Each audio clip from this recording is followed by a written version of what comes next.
सम्पूर्णलाई धेरै धेरै नमस्कार। आशा छ तपाईँहरू सबैजना स्वस्थ हुनुहुन्छ होला भन्ने। म पनि एकदमै ठिक छु, एकदमै हेल्दी छु।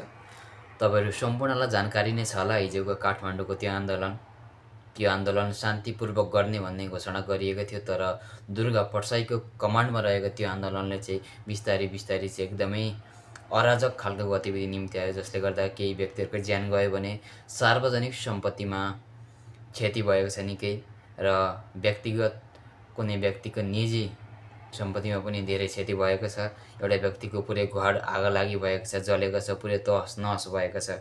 ती व्यक्ति मिडियाको सामु आएर भन्नुहुन्छ, यो मेरो जीवनभरिको कमाइले बनाएको घर थियो, यो मेरो परिवारको गरिखाने भाँडो थियो, मेरो जीवनभरिको मेहनत यसैमा मैले लगाएको थिएँ, तर एकै झट्कामा मेरो सम्पूर्ण सकियो। अब म के गर्ने, मेरो जिम्मा कसले लिन्छ? यो सबै मेरो क्षतिको बिहोर्ने व्यक्तिको या सङ्घ संस्था कुन हो भनेर उहाँले मिडिया सामु यो आफ्नो प्रश्न राख्नुभएको छ। वास्तवमा हामीलाई चाहिएको के हो त? हामीलाई चाहिएको राजतन्त्र हो कि गणतन्त्र? मलाई लाग्छ हामीलाई चाहिएको सुशासन तन्त्र हो, हामीलाई चाहिएको विकास हो, हामीलाई चाहिएको प्रगति हो, र मेन कुरो हामीलाई चाहिएको शान्ति हो। शान्तिपूर्वक बाँच्न सक्ने वातावरण भएको देश चाहिएको हामीलाई।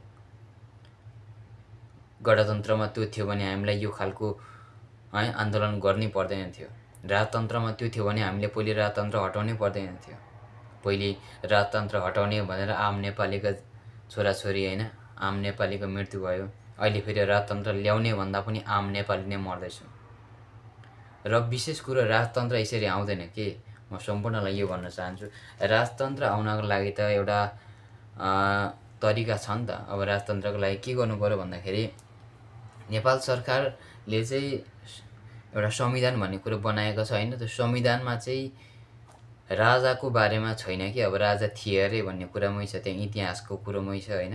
अब हामीले चाहिँ त्यो संविधानमा चाहिँ राजा राख्नु सक्नु पऱ्यो के होइन। जनताको मत जितेर 2/3 बहुमत प्राप्त गरेर या राजतन्त्रवादी सोच भएका व्यक्तिहरूले चाहिँ संविधान परिवर्तन गर्नु पर्यो होइन। अनि त्यो संविधानमा चाहिँ राजाको ठाउँ राख्नु पर्यो। राष्ट्रपति हटाइन्छ, राजा ल्याएर राखिन्छ र सम्पूर्ण निर्देशन राजाको अन्डरमा हुन्छ।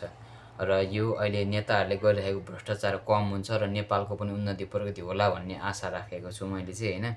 किनभने अब हुन त राजाको पालामा पनि अब राजाको शासन मान्छेलाई मन नपरेर राजा फ्याँकेको होइन, यो कुरो त सम्पूर्ण जानकारी नै छ। अब फेरि राजा ल्याउने तम्सिरहेको छौँ होइन।